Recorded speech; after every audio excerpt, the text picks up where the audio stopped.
Hello there. How's it going? Sound? Pretty good. I was waiting to hear an echo, but it sounds fine. Okay, great.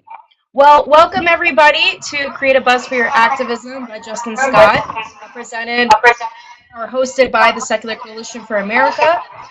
This is intended to inspire the replication of Justin's amazing successes at not only being an activist, but getting a lot of media attention and framing and changing the conversation around the issues that we care about and bringing visibility to the non-theist community. The bio should have been in the invitation and the description, so I'm not going to bore you by reading it out loud. I'm going to give more time to Justin to talk about what he's been able to accomplish. If you have questions, you should be able to ask those questions in your chat box. We'll do our best to answer them as we go, or Justin will, but we will have time at the end to answer all those questions. So please do stick around if you'd like your questions to be answered. And with that, I'm going to mute myself and turn it over to Justin Scott. Yeah, awesome. I'm assuming that's Sarah because she's listed as the organizer. I'm thinking of like the Wizard of Oz with the voice off in the distance. Can everyone hear me okay? I'm going to try to stop bumping my table so you don't get a little dizzy and whatnot. Like she said, my name is Justin Scott. I'm commonly referred to as the Iowa Atheist. I think of myself as just a regular guy that honestly likes to get up in front of elected officials and members of our government and try to demand equal representation for atheists and non-religious. I know that there may be some of you that don't go with the title of atheist, and that's fine. For your local activism, it's whatever way you want to kind of shape your activism.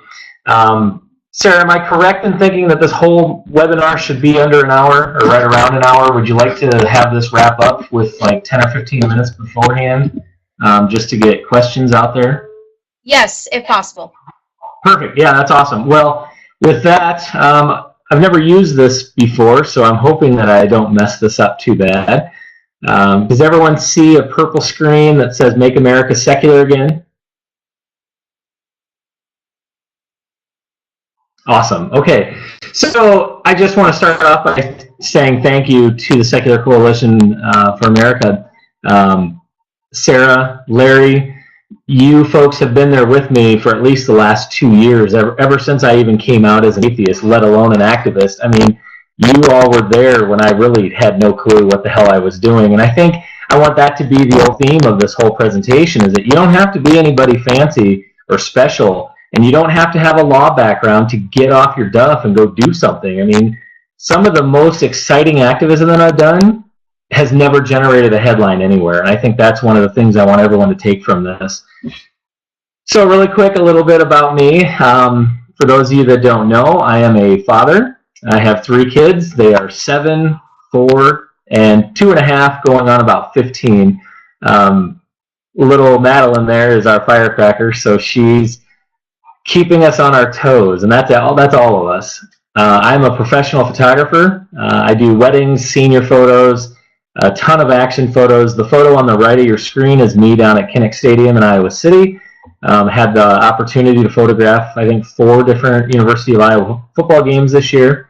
So that was pretty fun. Keeps me busy when I'm not out, you know, taking on mayors and city council members and whatnot. So why are we doing this webinar? Well, I think Sarah, you know, hit the nail right on the head. It's about you guys. It's not about me. I think hopefully you take bits and pieces of my advice today, or my suggestions, or even just my stories, and you try to apply it to the activism that you're doing, knowing that you may not have the same success, but then also you may not have the same struggles that I did.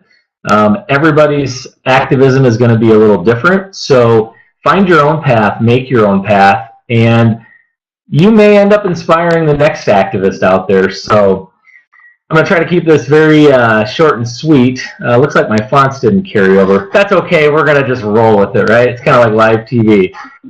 So here are some things I want to accomplish today. I want to share my experiences. I want to share with you not only my strategies, but the fact that honestly, I didn't have any plan of what I was going to do with all of this. So when you happen to see tweets and social media posts about, oh, Justin's up to something again, just understand that I'm kind of learning this as I go, and I think that's what's made it really exciting for me.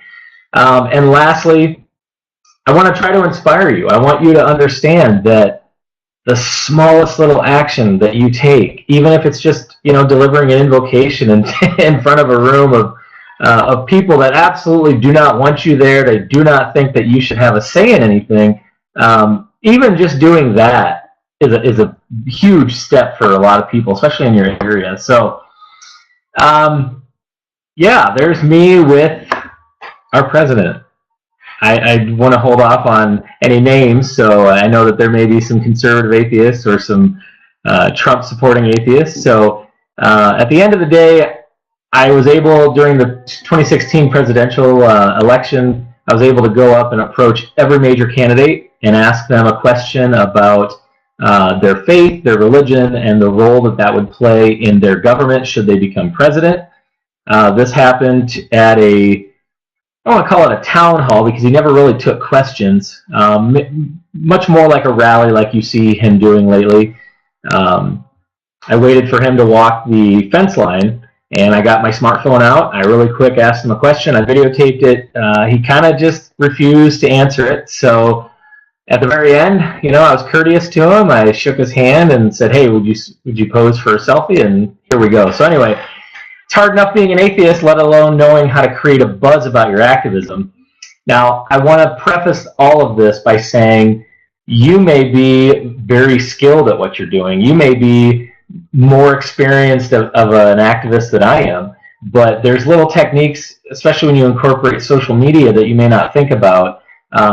And for the record, by all means, I am not perfect at this. There are times where I don't even follow my strategy. There's times where I get distracted. There's times where I'm just busy with my business that I don't have a chance to follow this. So this is more of a suggestion and not it must be done this way.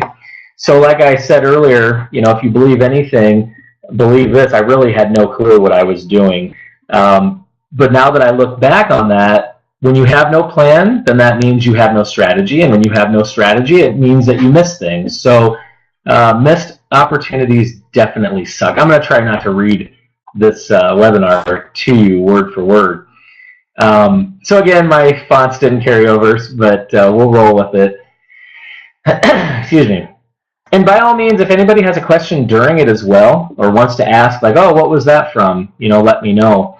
As you can tell, I'm wearing my atheist voter shirt. This is kind of the shirt that I became known wearing in my activism. But if you look on the screen here, the first time I ever went out and confronted Rick Santorum at a pizza shop in my hometown, I was wearing an Iowa Hawkeye hoodie. I wasn't playing the part of activist. I really just wanted to see what it was all about. I remember going in there and even just uttering the phrase, hi, I'm an atheist, was like, I was so petrified of saying that because I was thinking, oh, great, here's a Republican event with a very conservative candidate. I'm sure his security is going to grab me and yank me out. I even went as far as trying to prop my smartphone up behind a pop just so that they wouldn't see me videotaping. Now, if you'll follow my activism, I could really care less. I mean, I'm going to stick the phone right in your face, and if you have a problem with me doing that, then I guess you should find a different type of thing to go into besides politics. So with that event, I kind of went into it thinking, well, this might be kind of fun. Let's just see what happens. And when I got home, I was just starting to get into different, atheist podcasts and newsletters and things like that. So I was trying to figure out, okay, I'm an atheist, but what now? And one of the blogs that really caught my attention was Hemet Mehta's Friendly Atheist.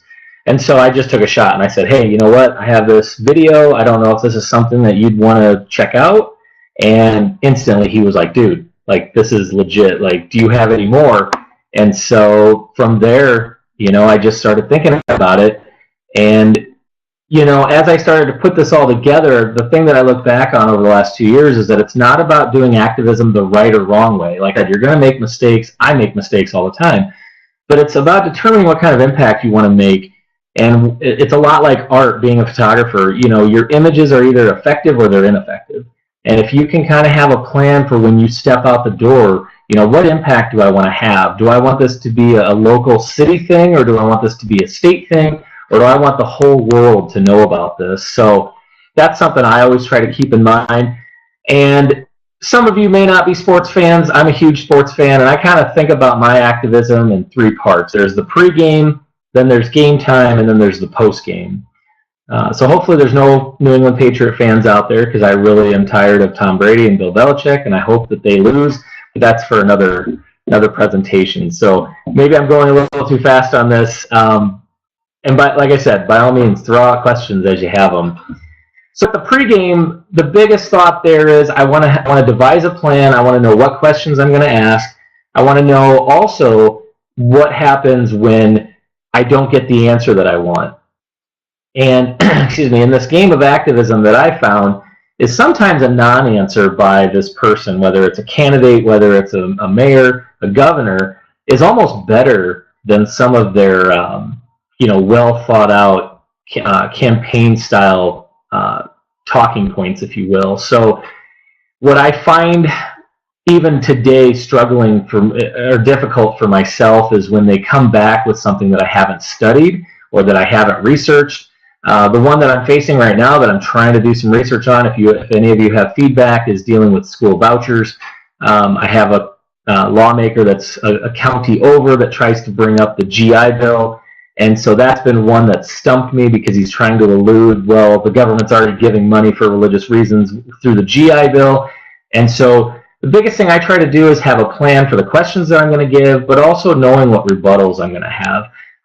When I got out of college, I spent a few years as a bill collector, and one of the things they always taught you was have 3 rebuttals ready. Know exactly what they're going to say, anticipate it, don't respond to it, let them deflate, let them say everything they want to say. Don't cut them off, just let them do it, because again, that's going to be very valuable video, especially, and I hate to say it, especially if they put their foot in their mouth. One of the things I get accused of being all the time is a gotcha activist. Like, I just go into these rooms and I try to toss out things that stump people for the rise of the crowd, but that's really not it, because if you actually go back and watch some of those videos, yeah, you might see a 2-minute snippet that gets shared and goes viral, but usually there's about a 10 or 20-minute conversation going on where I'm actually challenging them and going back and forth, all the while with this giant smartphone in my hand. So anyway, one of the things that I try to do is I try to do a big blast to the media using email, press releases, Facebook posts, other social media. Twitter's a really good one, especially if you're buddies with reporters, or you know that your local newspaper or TV station has reporters with Twitter handles.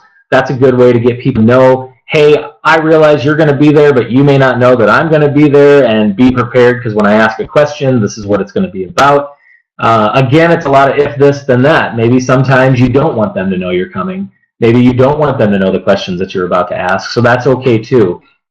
So that's the pregame part of this. And again, here's my fonts going crazy. This is an example of an email that I sent out. The former governor of Iowa issued a proclamation saying that we should all grab a Christian Bible. It doesn't matter if you're a Christian, just grab a Bible, go down to your state or go down to your courthouse, I should say, and start reading the Christian Bible. And so after the first stop, the woman that was with me, her name's Ruth Walker. She's actually my inspiration for becoming an activist, tremendous activist, one of my favorite activists in the whole wide world. We decided that we were going to just put this big blast out, and we were going to let all the media know. So I don't know how well you can read that, but I mean, I sent this out to Andrew Seidel at FFRF, Nick Fish at American Atheist, Dave Silverman at American Atheist, Seth Andrews with The Thinking Atheist. And don't get me wrong, not all of them responded, and not all of them did anything with this, but, you know, there are allies too, and even though they may be more of a name in this thing, and they may have more followers and all these kinds of things, they're fans of what we do, because, you know, sometimes when they're wrapped up in a courtroom or drafting briefs or doing all the things that those lawyer folks do, you know, sometimes they sit back and go, yeah, like regular dude in Iowa, nice job, you know, keep that going. So don't be afraid to send them an email. Now, obviously, don't send them an email every hour that says, hey, what should I do with this, or hey, what should I do with that? But if you think you're going to go out and do something good in your community, and you're going to step up to somebody who's an uber religious zealot of a leader, let them all know about it. I mean, include your local media, include bloggers. I think political bloggers don't get enough attention in this whole activism game. So some of the pregame efforts that I did, excuse me, surrounding this Bible reading actually generated such an interest in what I was doing that I had a newspaper from a town that was about 3 hours south of me call me up for a quote. And I thought, that's pretty sweet when I have no contact with this newspaper. I didn't reach out to them. I have no idea who they are, but somehow they figured out that I was against this Bible reading, and they ended up getting a hold of me. Now, some might say, well, yeah, that doesn't help you in your area. But it's actually the opposite side, because now this story went out to how many people in their area that never hear the word atheist. They never hear the phrase non-religious. They never hear that there's actual opposition to Christian supremacy, that there's actually people out there that don't like the idea of a governor pushing an agenda that's based in Christianity. So I was pretty proud of that. This was kind of neat. I don't know if this link will work, but this is a Facebook Live that was done in one of the counties we visited. We ended up visiting like 7 different counties on that day, and we brought with us the Awkward Children's Bible, God, the most horrible character in nonfiction, I believe, is the Dan Barker book, if I'm thinking right. Yep. And also God is Not Great. And at every stop, we would try to let the media know we were going to be there. And one of our favorite reporters over in Waverly, Iowa, ended up doing a Facebook Live where she stood on the grounds of the courthouse and interviewed Ruth and I. And, to us, excuse me, it's one reporter standing in front of us, so obviously it's not this giant crowd of media. But to the viewer at home that follows this reporter that had no idea that we were even there, all of a sudden it starts a conversation. It gets people talking. And then they go out to the grocery store later that day and they go, oh man, did you see what happened at the courthouse? And all of a sudden the town starts to buzz about it. And it's not just, let's sit back and wait for the newspaper to report on this a week later. Because if you live in a small town, that's usually what happens. Story happens on, let's say, Tuesday of one week, but the story doesn't come out until Monday of the next week. And by then it's already dead, nobody cares, and everyone's forgotten about it. So anyway, yeah, my fonts really love us. So now it's time for game time. Grab your smartphone and get your Trump on. Incorporate your social media during pregame, game time, and postgame. There's not one part of that that's more important than the others. And then just make sure you know all of the media accounts that you want to include, as well as all the hashtags. We have one in Iowa that is hashtag IALEGIS for Iowa Legislature. And it's a good one to include tweets about, especially if you're challenging things. Like right now, I'm seeking a sponsorship for a secular invocation down in the state Senate. And every time I get denied, I go onto Twitter and I call the lawmaker out by name, and not in an attempt to humiliate him, but obviously get a conversation started. Why did you deny me? Why are you not, representing my point of view, especially if it's a valid one in the state? So back to game time. Just remember that visuals and other eye-catching items are going to add to this. So it's one thing to wear a bright red shirt that says atheist voter, but you can be like my friend Ruth, and when she was told to go out and read the Christian Bible, she went to her local library and actually typed out every single version of the Christian Bible that was available and then rolled it up into this script. So then when the media guy came up to her and said, hey, why are you doing this? And she says, in her sweet old lady voice, she goes, I just didn't know what version he wanted me to read. So then she unrolls this thing, and I swear this thing was like 10, 15 feet long, so that was pretty awesome. Just try to get as much buzz going. Try to stand by the busiest roads. Try to get right in front of the camera crews. And then if you see the gentleman in the blue shirt, he was actually one of the Christians that was reading a Bible. When he walked over, we had agreed with our group that we weren't going to really challenge them, but we were going to just ask them questions. So we kind of took the street epistemology route, because then as the media walks away, they report, wow, those atheists were really nice, they were really friendly, and they say things like that. So there's me down in the Dubuque County Courthouse. If you've ever been to the Dubuque area, their courthouse has like no breathing room whatsoever. It's in a downtown area. You've got a little bit of sidewalk, and that's it. Well, I took out God is Not Great and read an entire chapter. And, we didn't get as much media coverage in Dubuque as we would have liked, but just to have a photo, like that's the thing too, is you've got to control the message, even if it means along the way you're just sending out tweets that just let people know where you're at and what you're doing. You be the one that controls that, because too often I see activists and groups that will send their press releases out, and then it's almost like they sit on their thumbs because they want to see what the media is going to do with it.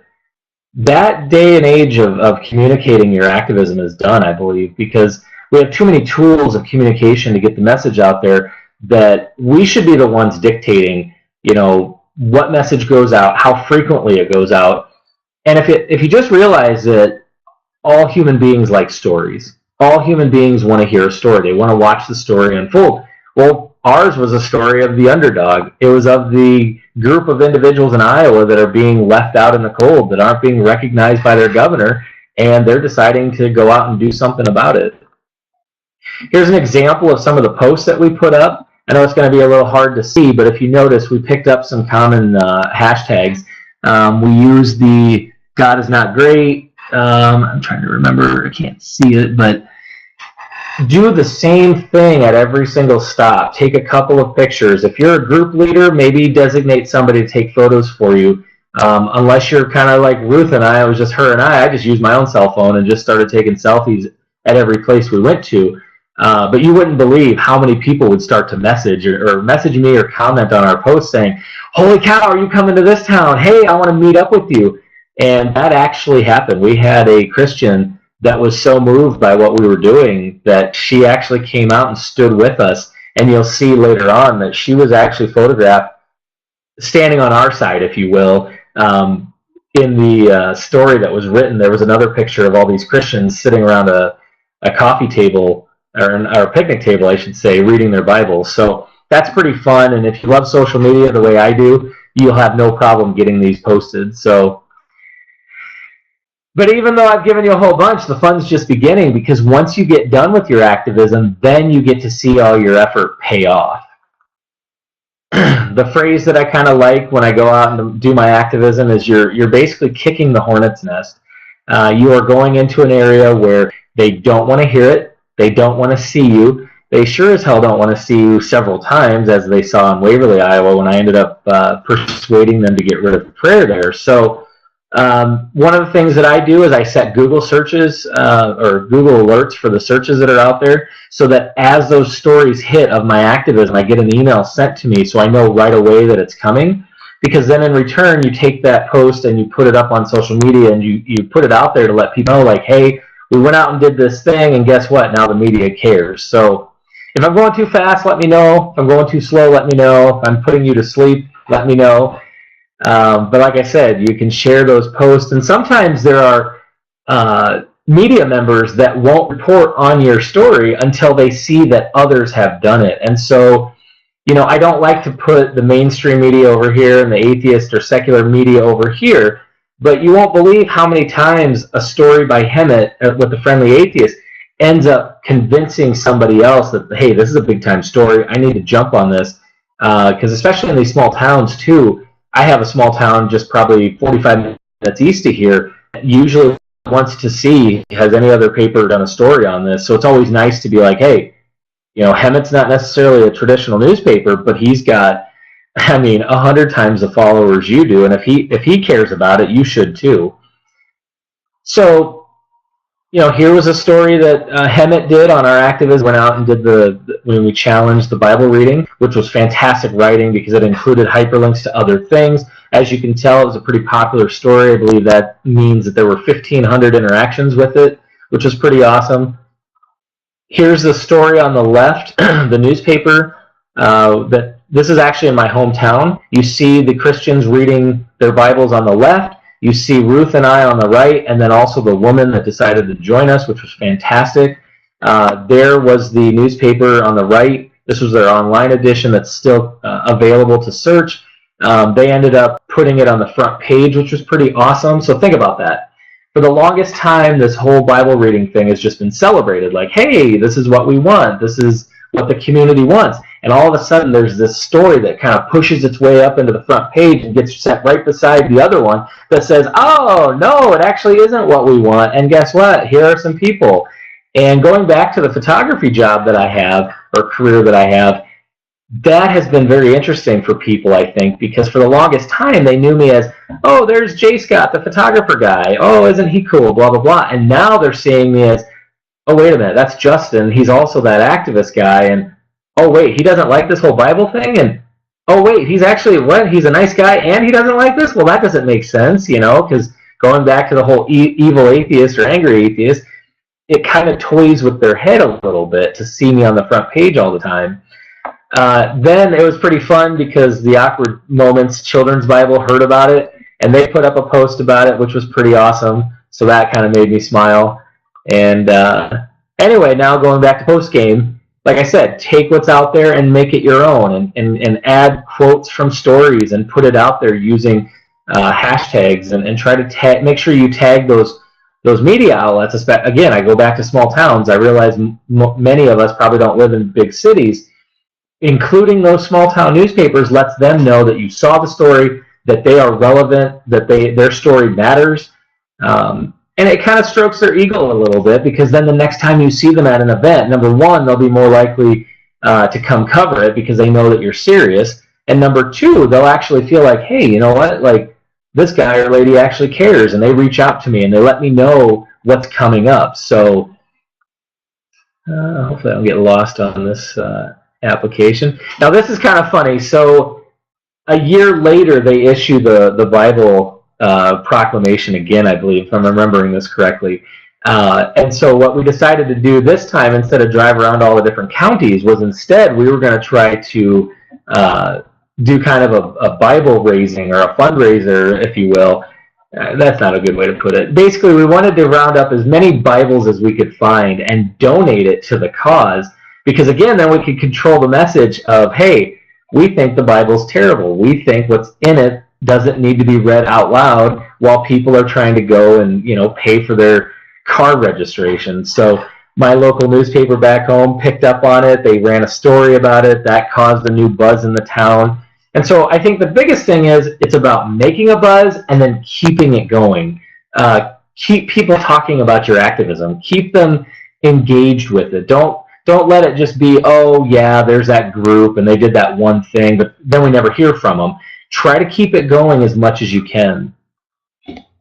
So a quick recap. The buzz starts with you. Like I said, we're in a different age. We can't just send press releases and hope that the newspaper is going to pick it up. I mean, I used to work in a newspaper, and I remember all the time the fax machine was constantly pumping out different things, and you'd have that one person that would just go, I don't want to report that one. They'd pick up the next one, that doesn't look interesting. Okay, I'm going to toss it. Make it where the media actually feel like they have to cover what you're doing, or they're going to be the ones that miss out. And, you know, going back to the activism in Waverly, that was in the paper almost every week. There was something going on with that story every single week because I wouldn't let it go. I kept showing up to meetings. I kept interacting. You know, I remember once I was mocked for being an atheist during the city council comments at the very end. Excuse me. It was after I had left, and one of the council members, I had said something earlier in the meeting about, oh, there's no way in hell I'm going to let this happen. And then at the very end of the meeting, the city council member says, oh, I just wondered, what does it mean when an atheist invokes hell? And they all started laughing. They all just thought it was so funny to pick on the atheists. So it turns out one of the city council members is actually like a high-ranking administrator at Wartburg College in Waverly. And I found out who the individual was. I got a picture of her headshot, and I tweeted it out. And I said, is this how you really think, you know, is this how you really want to treat atheists? Is this really how you want to treat the rising, the fastest growing group in this country are the non-religious? You know, is this how you really want to be seen?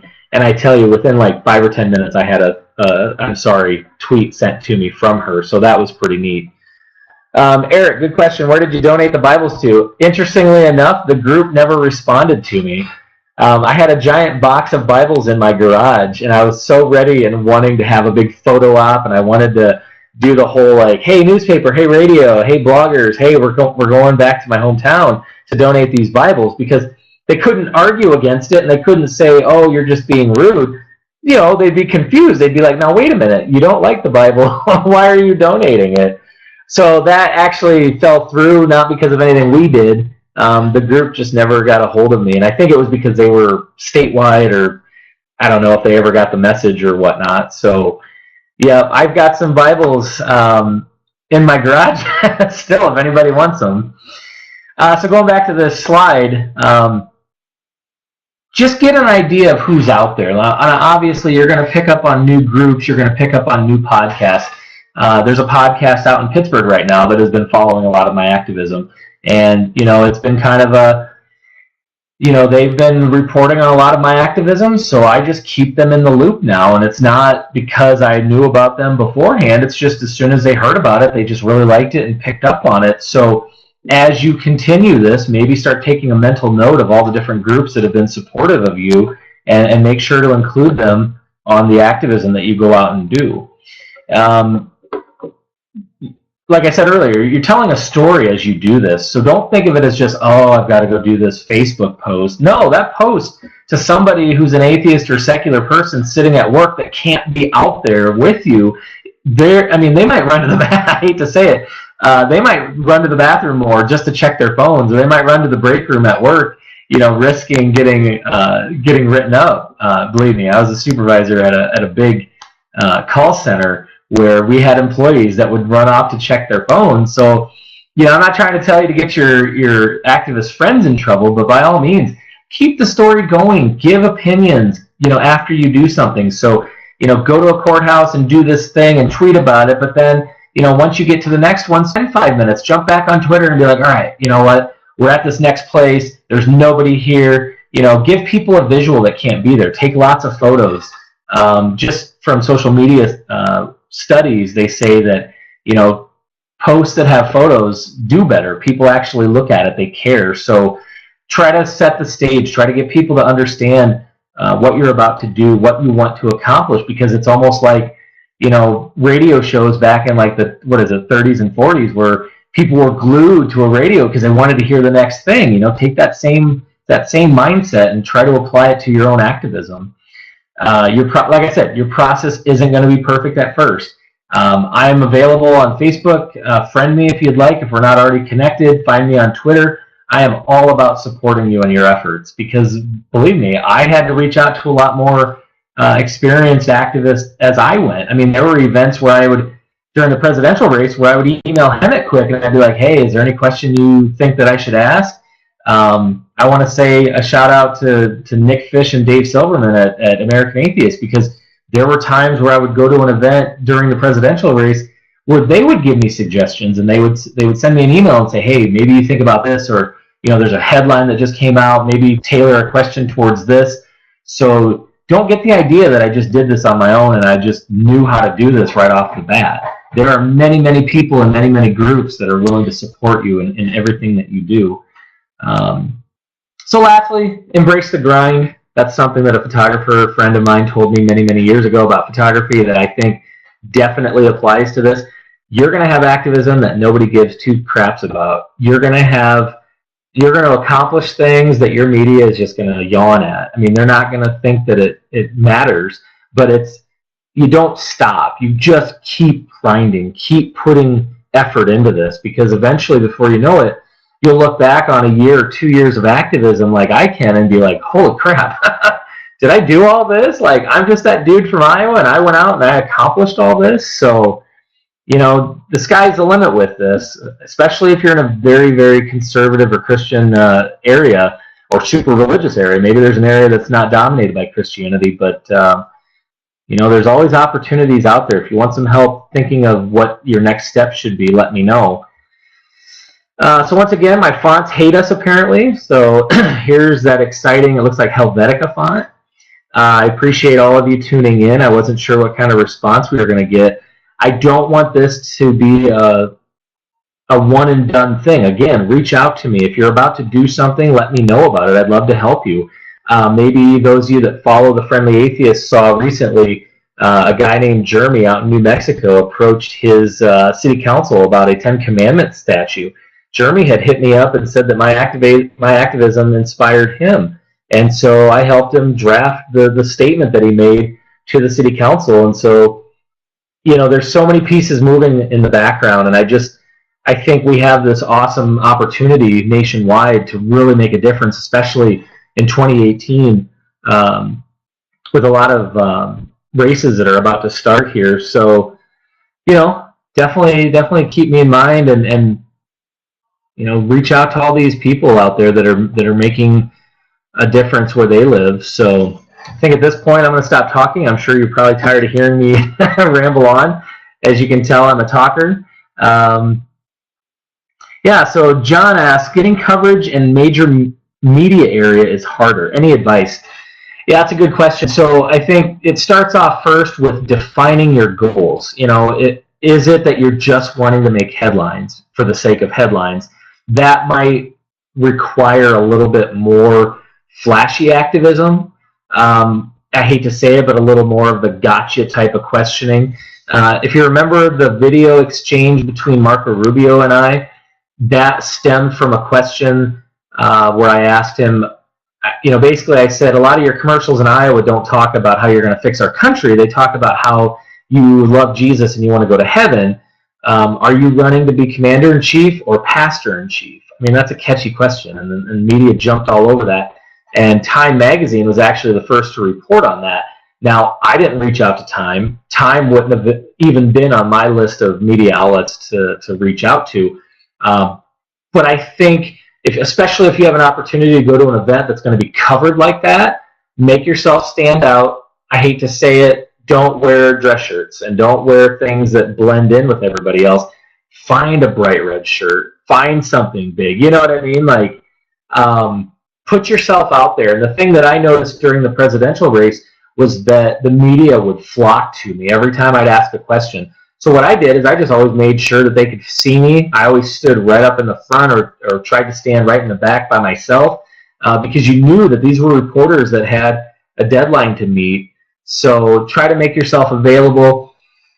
I don't want to go as far as saying you have to dress up in a penis suit and call yourself Donald Trump like I've seen some do.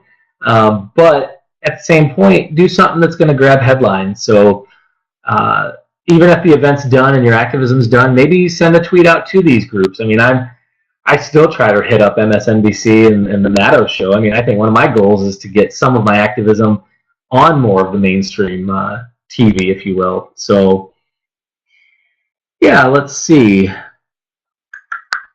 Copy the slides. I'd be more than happy to put these out there. Again, the presentation wasn't supposed to be like a step-by-step guide. It was just supposed to inspire you. And I tried to use some really neon colors to keep you all awake. Just curious, what parts of the country does everyone live in that's on here? And also, have you done any activism yourself? Casey has a question. How have you as an activist maintained a relationship with journalists, particularly mainstream journalists? What was pitching your story to them like? How did you follow up with them? Good question. So I would say with the larger national journalists, I really don't have any quote-unquote working relationships. There was a writer from the Huffington Post that somehow got my cell phone number, which I thought was pretty cool. So he ended up doing a story after I did an invocation in the city of Waterloo.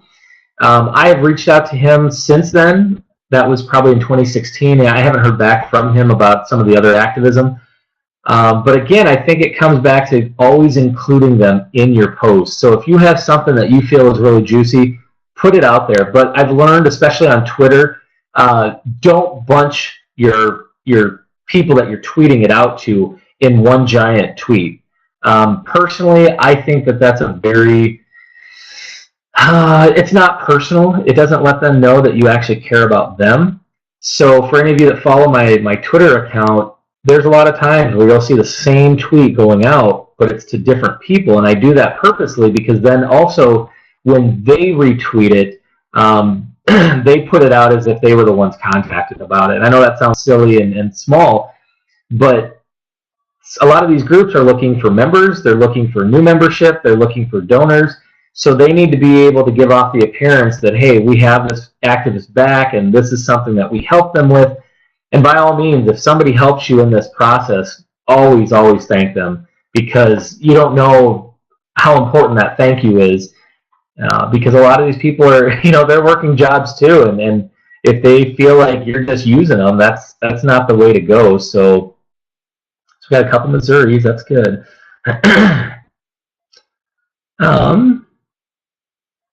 Pitching my story, a lot of it is email and Twitter.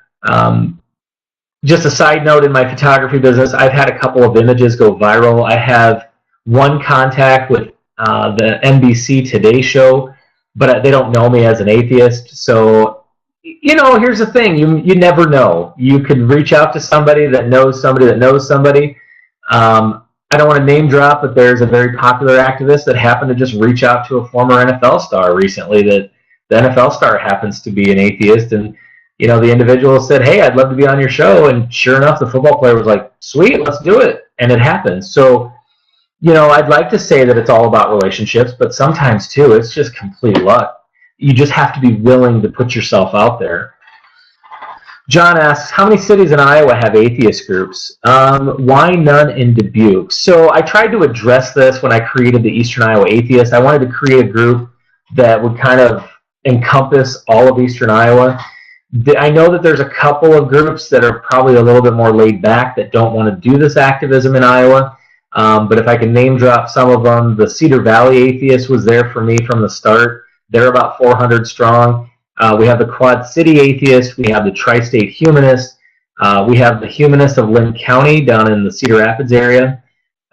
We have the Iowa Atheists and Freethinkers down in Des Moines.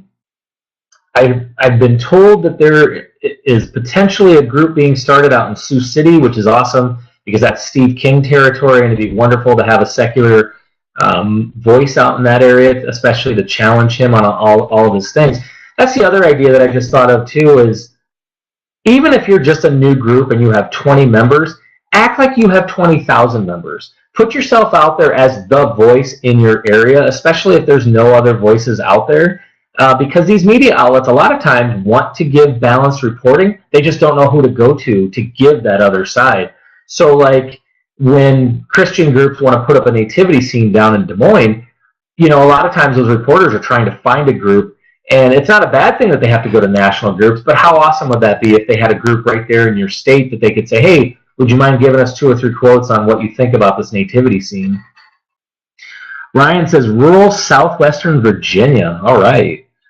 Lobbying in D.C. Yep, that's something I want to do more of. I live probably about 20 minutes away from a decent-sized area, Waterloo, Cedar Falls. I'd like to do more lobbying, but between running a small business and being a husband and having 3 small kids under the age of 8 kind of becomes a challenge. Any advice for gaining traction in a rural area? Okay, so that could be seen as 2 different things. Number 1, generating support among other atheists and secular individuals, but that also could mean dealing with the media too, so I'll try to address both. One thing that I found has been very helpful is getting involved in county level politics with your activism as an atheist or secular person, because a lot of times if you go to a central committee meeting and you put it out there that you're an atheist, or you put it out there that you your number 1 issue is the separation of church and state, that's a good way to get people to go, wait a minute, we're not talking about that. Like, hey, yeah, I agree with that too. Or in a lot of these committee meetings, you'll have leaders that might be from a different generation that really believes that you have to have God and country. And with that said, if they start doing prayers at the start of the meetings, maybe you ask off to the side, like, why are we doing this? Or maybe you raise your hand and say, hey, one of the things I'd like to see change is not doing prayers before meetings. That's a great way to kind of, I hate to use the phrase dog whistle, but it's a way to say, I'm an atheist, I believe in secular values, who's with me, without actually having to say that. And the other thing I like to do is say, if anybody here agrees with me, let me know after this meeting, because then you'll get those people that will wait until you're going to your car, and then they'll sprint up to you and be like, hey, what you said in there, that was pretty amazing, I agree with you on that. So it's not like a step-by-step thing, but a lot of it's just putting yourself out there and just talking about the issues everywhere you go. Join an Indivisible group. There's been a lot of talk about how Indivisible is only focused so much on one part of it, that maybe by us thrusting that into the conversation, we can, carve out a little corner of it. So hopefully that answered that question, especially when the area is dismissive or is hostile to secular people and ideas. It's a very good point. We see that here in Iowa. I relish it. I can't wait. I want to start going to more Republican committee meetings. I want to challenge any prayers that are being done. I want to ask them, are conservative atheists allowed into their party?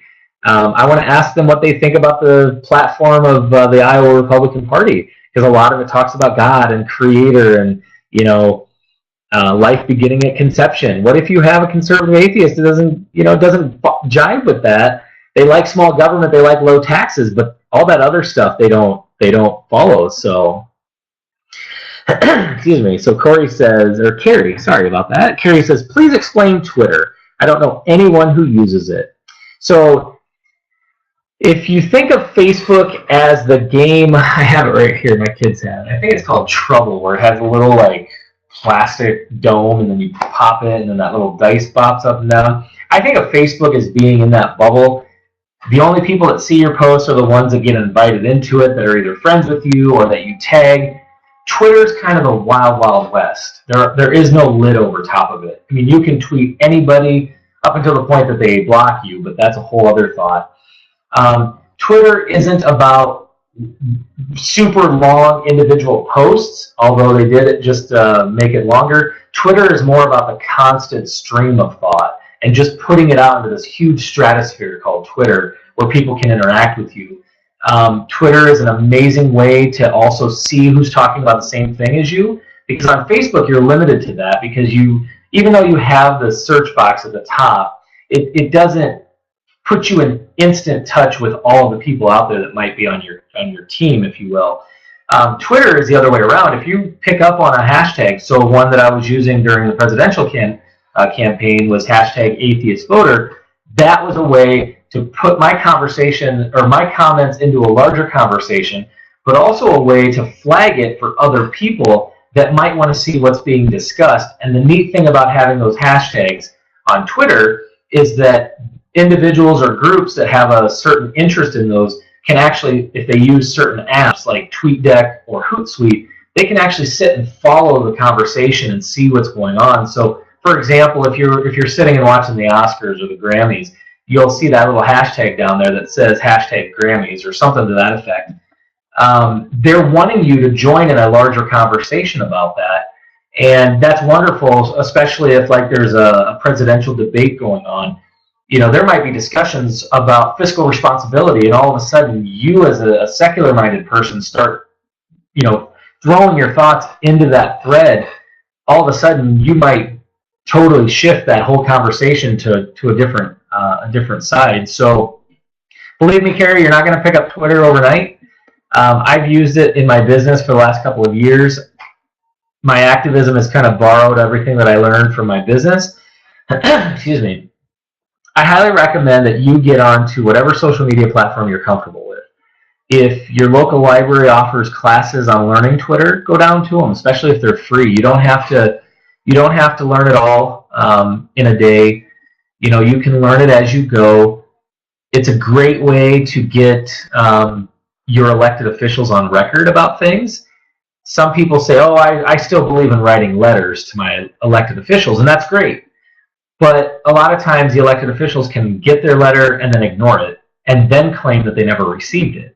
The beautiful thing about social media, especially with Twitter, everybody can see that interaction. They can see that you've reached out to this individual and they have, for whatever reason, ignored you. Now, don't get me wrong, my senator, one of the senators here in Iowa, Chuck Grassley, he gets blown up with tweets. So it makes sense when he ignores you that way.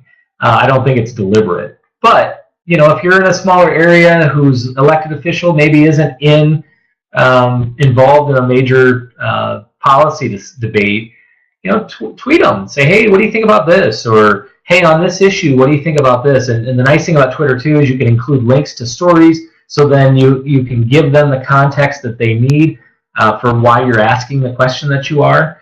I absolutely love Twitter, and sometimes I think of Twitter as like, Twitter's more of my notepad for my activism, whereas Facebook is my book. So if I'm going to draw, if I'm going to draw, or excuse me, if I'm going to write a long story about my activism, it's going to go in a book. But if I'm going to keep you up to date as it's happening, I'm probably going to go to Twitter first and foremost. So look at that, 10 minutes to go. I'm pretty impressed. I could have probably talked for the next 10 hours on this thing. But again, if there's any other questions, throw them out there. I would love to hear them. I would love to try to answer as many questions as I can. I want to thank Sarah, Casey, Larry, Secular Coalition for America. Yeah, absolutely. Sarah just said I would advise recruiting people to your group who are social media savvy. It's a great way to engage volunteers. Exactly, and especially because this next generation is so non-religious, and they're using social media that I didn't even talk about. You know, they're using Instagram, they're using Snapchat. Another one that I keep hearing about is Reddit. I never use Reddit, but hey, there's not a perfect one or a not perfect one. Like I said earlier, there's effective social media mediums, if you will, and then there's ineffective ones. Or there are times where you would use one versus the other depending on your goal. I think that has a lot to do with it. God must have heard I was done, because now it's starting to get sunny in here. You're going to start to see my bald spot just blast you with light right now. Does anybody have any other questions for Justin?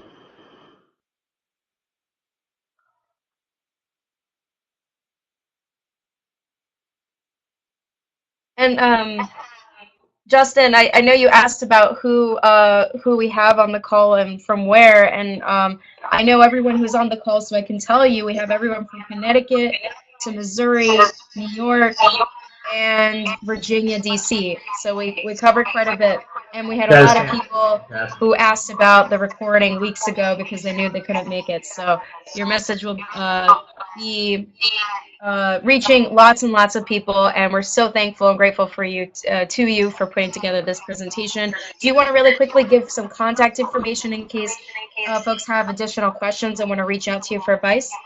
Yeah, absolutely. So it's Justin Scott on Facebook. There's nothing fancy about it. It'll probably say Denver, Iowa. I would say Twitter, you can go one of two ways, at Iowa Atheist 247. I'll put it down here so that you guys can actually see how that looks. Otherwise, the group that I founded is called the Eastern Iowa Atheist. It's actually, there's no Eastern in it. We wanted to keep it nice and short. Otherwise, Twitter is a great way, especially if you want to keep in touch with, or just watch how I do it when I go out and do it.